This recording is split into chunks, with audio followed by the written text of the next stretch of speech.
Of Karnataka digital ಚಾನಲ್ನ ಸಮಸ್ತ ವೀಕ್ಷಕರಿಗೆ ನಮಸ್ಕಾರ. ನಾನು ರಾಮು ವರ್ಕೇರಿ.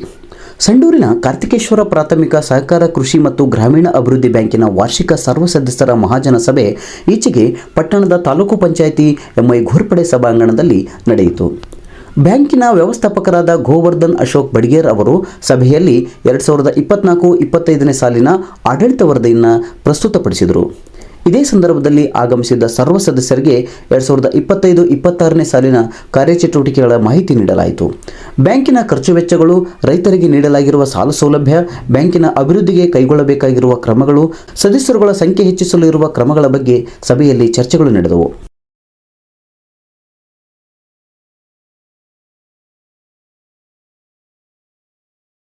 ಬ್ಯಾಂಕಿನ ಅಧ್ಯಕ್ಷರಾದ ಜೆ.ಎಂ. ಋಷಿವೇಂದ್ರಯ್ಯನವರು ಮಾತನಾಡಿ, ಬ್ಯಾಂಕಿಗೆ ಕಡಿಮೆ ಸಿಬ್ಬಂದಿ ಇದ್ದಾಗ್ಯೂ ಇದರ ಕಾರ್ಯಚಟುವಟಿಕೆಗಳು ಸುಗಮವಾಗಿ ನಡೆದುಕೊಂಡು ಹೋಗುತ್ತಿವೆ. ಕಡಿಮೆ ಅವಧಿಯಲ್ಲಿಯೂ ಬ್ಯಾಂಕು ರೈತರಿಗೆ ಪೂರಕವಾಗಿ ಕೆಲಸ ನಿರ್ವಹಿಸಿಕೊಂಡು ಹೋಗುತ್ತಿದೆ ಎಂದು ತಿಳಿಸಿದರು.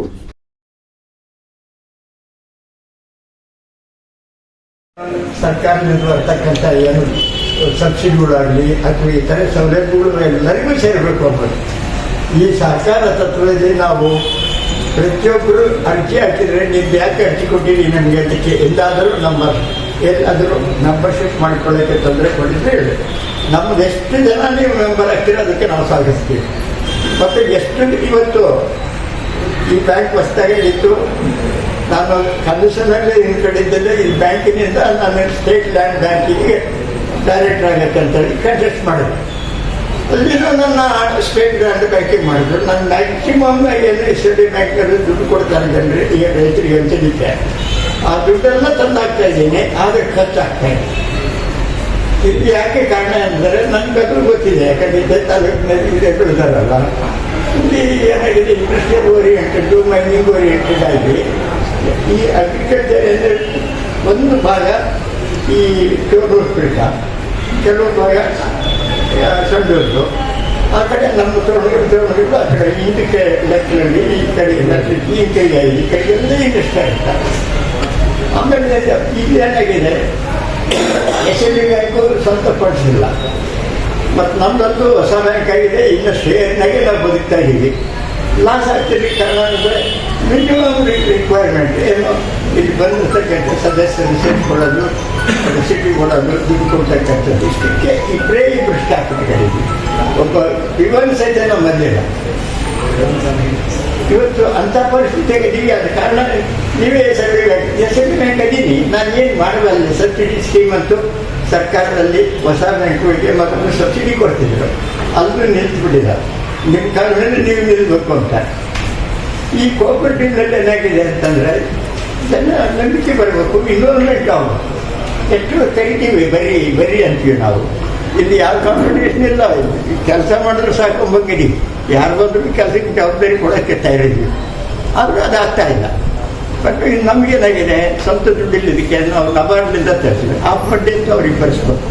ಇಲ್ಲಿ ಸರ್ಕಾರ ಏನು ಮಾಡ್ತದೆ, ಕೇವಲ ₹3 ಬಡ್ಡಿನಲ್ಲಿ ನಾವು ಸಾಲ ಕೊಡ್ತಾ ಇದ್ದೀವಿ ರೈತರಿಗೆ, ನಿಜ.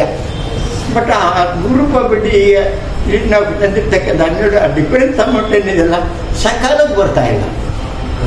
ಅದು ಸರ್ಕಾರಕ್ಕೂ ನಾವು ಏನು ಮಾತಾಡ್ತಕ್ಕಂಥ ಪರಿಸ್ಥಿತಿ ಇಲ್ಲ, ಅಲ್ಲೂ ಹಣಕಾಸಿನ ಪರಿಸ್ಥಿತಿ ಅಂದಿದೆ. ಹೀಗಾಗಿ ನಮ್ಮದು ಟೋಟಲ್ ನಮ್ಮ ಕೋಆಪರೇಟಿವ್ ಮೂವ್ಮೆಂಟ್ ಅಂದರೆ ಹೆಂಗಾಗ್ಬಿಟ್ಟದೆ ಅಂದರೆ ಸಮಾಜದಲ್ಲಿ ಕಡೆಯಾದಂಥ ಒಂದು ಸಬ್ಜೆಕ್ಟ್ ನಾವು ಇದನ್ನು ಅನ್ಟಚಬಲ್ ಮಾಡಿಬಿಟ್ಟಾರೆ ನಾವು. ಯಾಕೆಂದರೆ ನಿಮ್ಮ ದುಡ್ಡು ನೀವು ನೋಡಿಕೊಂಡಿರ್ತಾರೆ, ನಮ್ಮ ದುಡ್ಡು ನೋಡಿಕೊಳ್ಳಂತಕ್ಕಂಥ ಪರಿಸ್ಥಿತಿ ನಮ್ಮದಿಲ್ಲ. ಪರಿಸ್ಥಿತಿ ಹೀಗಿದೆ. ಹಾಗಾಗಿ ನಾವು ಈ ರೀತಿ ಅನುಭವಿಸ್ತಾ ಇದ್ದೀವಿ. ಬಟ್ ಆ ಲಾಸ್ ಏನಿದೆ ಬೇಕು ಮಾಡೋಣ, ಬಂದಿರ್ತಕ್ಕಂಥ ಅಲಾಟ್ಮೆಂಟ್ ಖರ್ಚಾಗ್ತಾ ಇಲ್ಲ. ಅದಕ್ಕೆ ರೈತರಿಗೆ ನೀವೇನು ಸುತ್ತಮುತ್ತಿದ್ದೀರಿ ಈಸಿ ಸ್ಕೀಮ್ ಅವ್ರಿಗೆ ಅನುಕೂಲ ಆಗೋಂಥ ರೀತಿಯಿಂದ ಮಾಡಿಕೊಡ್ತಕ್ಕಂಥ ಕೆಲವು ಅಂಥ ಸ್ಕೀಮು ಆದಷ್ಟು ಜಾಸ್ತಿ ರೈತರಿಗೆ ಸಾಲ ಕೊಡಿಸ್ತಕ್ಕಂಥ ವ್ಯವಸ್ಥೆ ತಾವು ಅಲ್ಲಿ ತಿಳ್ಕೊಂಡಂಥ ಜನ ಎಲ್ಲ ಸೇರಿ ಇನ್ಶೂರೆನ್ಸ್ ಮಾಡಿದ್ಮೇಲೆ ಅದರದ್ದು ಫೈನಾನ್ಸ್ ಬಂದಾಗ ಈ ಬ್ಯಾಂಕ್ ಮತ್ತೆ ಸರ್ವೈವಲ್ ಮಾಡೋಣ ಅಂತೇಳಿ ಈಗ ನಮ್ಮದು ಏನು ನಾವು ಕರ್ತವ್ಯ ಮಾಡಿದ್ದೀವಿ ಅದು ತಮಗೆ ಗೊತ್ತಿದ್ದೈತೆ. ಮತ್ತು ಎಷ್ಟು ಪಾರದರ್ಶಕ ಅಂದರೆ ಈ ಬ್ಯಾಂಕಿನ ಒಂದು ಚರಿತ್ರೆನೂ ಇದೆ. ಯಾಕೆಂದರೆ ಇಲ್ಲಿ ಬಂದಿರತಕ್ಕಂಥ ಎಲ್ಲ ನಾಯಕರು ಆ ರೀತಿ ಒಂದು ಜನರ ಸ್ಪಂದನೆ ಕಾರ್ಯಕ್ರಮಗಳಲ್ಲಿ ಸ್ಪಂದಿಸಿದ್ದಾರೆ. ನಾವು ಅದೇ ದಾರಿಯಲ್ಲಿ ಹೋಗ್ತಾ ಇದ್ದೀವಿ. ಆದಷ್ಟು ಈ ಬ್ಯಾಂಕಿಗೆ ಹೆಚ್ಚಿನ ಒಂದು ನಂಬಿಕೆ, ಅದುಗಳು ನಂಬಿಕೆ ಬರಬೇಕು. ಎರಡನೇದು ನಿಮ್ಮ ಆಶೀರ್ವಾದ ಬೇಕು. 10 ರೂಪಾಯಿ ನೀವು ಸಹಾಯ ಮಾಡಿ, ಅದು ನಿಮಗೆ ಮತ್ತೆ ವಾಪಸ್ ಬರ್ತಾ ಇದೆ ಸರ್ವಿಸ್ ಮುಖಾಂತರ. ಈಗ ನಾವು ಏನು ಮ್ಯಾನೇಜ್ಮೆಂಟ್ ಮಾಡೋದು, ಒಂದು ಸೈಟ್ ಜಾಸ್ತಿ ಇತ್ತು PDCC ಬ್ಯಾಂಕು. ಅವತ್ತು ನಾನು ಅಧ್ಯಕ್ಷ ಆಗಿದ್ದೆ, ನಿರ್ದೇಶಕನಾಗಿದ್ದೆ. ನೋಡಪ್ಪ, ನನಗೆ ಅಲ್ಲಿ ಫೀಲ್ಡ್ ಬ್ಯಾಂಕ್ ಹೊಸ್ತಾಗಿ ಮಾಡಿದ್ದೀವಿ, ಈಗ ನಿಮ್ಮ ಬಿಲ್ಡಿಂಗ್ನಾಗೆ ನಾವು ಬಾಡಿಗೆ ಇದ್ದೀವಿ, ನಮಗೆ ಈ ನಿವೇಶನ ಕೊಟ್ಟರೆ ನಾವು ಈ ಬ್ಯಾಂಕಿಗೆ ಒಂದು ಬಿಲ್ಡಿಂಗ್ ಮಾಡ್ಕೊಳ್ತೀವಿ ಅಂತ ಮೊನ್ನೆ ಲೋಕಸಭಾ ಸದಸ್ಯರು ನಮಗೆ ಹೇಳಿದ್ದಾರೆ. 70 ಲಕ್ಷ ರೂಪಾಯಿ ಗ್ರ್ಯಾಂಟ್ ಕೊಟ್ಟಿದ್ದಾರೆ.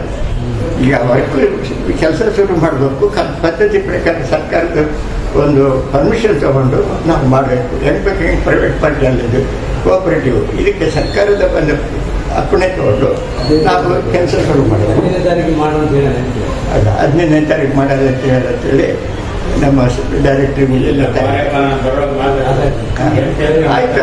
ನನಗೆ ಈಗ ಜಾಗ ತೊಗೊಂಡಿಟ್ಬಿಟ್ಟಿದ್ದೀವಿ, ಅದಕ್ಕೆ ಕಾಂಪೌಂಡೇ ಇದೆ, ಎಲ್ಲ ರೆಡಿ. ಅದು ಒಂದು ಆಗ್ಬಿಟ್ರಿಗಿನ ಈಗಿರೋದು ಸಹಿತ ನಿಮ್ಗೆ ದಯವಿಟ್ಟು ನಿಮ್ಗೆ ಗಮನಕ್ಕೆ ತರ್ತಾ ಇದ್ದೀವಿ. ಅಲ್ಲಿ ಸಹಿತ ನಾವು ಬಾಡಿಗೆ ಕೊಡ್ತಾ ಇಲ್ಲ. ಕೋಆಪರೇಟಿವ್ ಐತಿ, ಯಾಕೆ ಕೋಆಪರೇಟಿವ್ ನಮಗೆ ಸಹಾಯ ಮಾಡೋದಿಲ್ಲ, ನಮ್ಮ ದುಡ್ಡು ನಿಮ್ಮ ಹತ್ರ ಇದೆ ಅಂತೇಳಿ ಗಲಾಟೆ ಮಾಡಿ ಅದನ್ನ ಬಿಲ್ಡಿಂಗ್ ಸಹಿತ ಫ್ರೀಯಾಗಿದ್ದೀವಿ ನಾವು. ಅದಕ್ಕೂ ಬಾಡಿಗಿಲ್ಲ. ಮಿನಿಮಮ್ ಏನು ಮೇಂಟೈನ್ ಮಾಡಬೇಕು, ಅಷ್ಟಕ್ಕೆ ಇಷ್ಟು ಖರ್ಚಾಗಿದೆ. ಮತ್ತೆ ಯಾರಿಗೂ ಟಿ ಎ ಕೊಡೋಕೆ ಹೋಗಿಲ್ಲ. ನಮ್ಮ ಡೈರೆಕ್ಟ್ರು ಮೀಟಿಂಗ್ ಬಂದಾಗ ಅಂದರೆ ದೂರಿಂದ ಬಂದಿದ್ದಾರೆ ಅಂತ ಅದೊಂದು ಮಾಡ್ತೀವಿ, ಅಷ್ಟೇ ಹೊರತು ಬೇರೆ ಯಾವ ಖರ್ಚೂ ಇಲ್ಲ. ಮಿನಿಮಮ್ ಹೆಂಗೆ ಮಾಡಿದ್ದು ಮತ್ತೊಂದು ಸಲ ಬರಲು ಬ್ಯಾಂಕ್ ಹೋಗೋದು ಒಂದು ಉದ್ದೇಶ ನಮಗೆ. ಸಭೆಯಲ್ಲಿ ಬ್ಯಾಂಕಿನ ಉಪಾಧ್ಯಕ್ಷರಾದ ಬಿ ಗಂಗಣ್ಣ, ಕರ್ನಾಟಕ ರಾಜ್ಯ ಸಹಕಾರ ಕೃಷಿ ಮತ್ತು ಗ್ರಾಮೀಣ ಅಭಿವೃದ್ಧಿ ಬ್ಯಾಂಕಿನ ಬಳ್ಳಾರಿ ಜಿಲ್ಲಾ ವ್ಯವಸ್ಥಾಪಕರಾದ ಸಿ ಮಂಜುನಾಥ್, ಕಾರ್ತಿಕೇಶ್ವರ ಪಿಕಾರ್ಡ್ ಬ್ಯಾಂಕಿನ ಲೆಕ್ಕಾಧಿಕಾರಿ ಕೆ ರಾಘವೇಂದ್ರ, ದೀಪಕ್ ಕುಮಾರ್, ನಿರ್ದೇಶಕರುಗಳಾದ K Mareppa, Bandralingappa, M Maranna, G Basavaraj, Ratnamma, Rekha ಇತರರು ಭಾಗವಹಿಸಿದರು. ಸ್ನೇಹಿತರೆ, ನೀವೇನು ನಮ್ಮ ಟೈಮ್ಸ್ ಆಫ್ ಕರ್ನಾಟಕ ಡಿಜಿಟಲ್ ಚಾನಲ್ಗೆ ಸಬ್ಸ್ಕ್ರೈಬರ್ ಆಗಿಲ್ಲ ಎಂದಾದರೆ ಕೂಡಲೇ ಸಬ್ಸ್ಕ್ರೈಬರ್ ಆಗುವ ಮೂಲಕ ನಮ್ಮ ಎಲ್ಲ ಸುದ್ದಿಗಳ ನಿರಂತರ ನೋಟಿಫಿಕೇಶನ್ ಪಡೆಯಿರಿ. ಮಾಹಿತಿ ಇಷ್ಟವಾದಲ್ಲಿ ಲೈಕ್ ಮಾಡಿ ಹಾಗೂ ಶೇರ್ ಮಾಡಿ. ತಮ್ಮ ಅನಿಸಿಕೆ ಅಭಿಪ್ರಾಯಗಳಿದ್ದಲ್ಲಿ ಕಾಮೆಂಟ್ ಮಾಡಿ.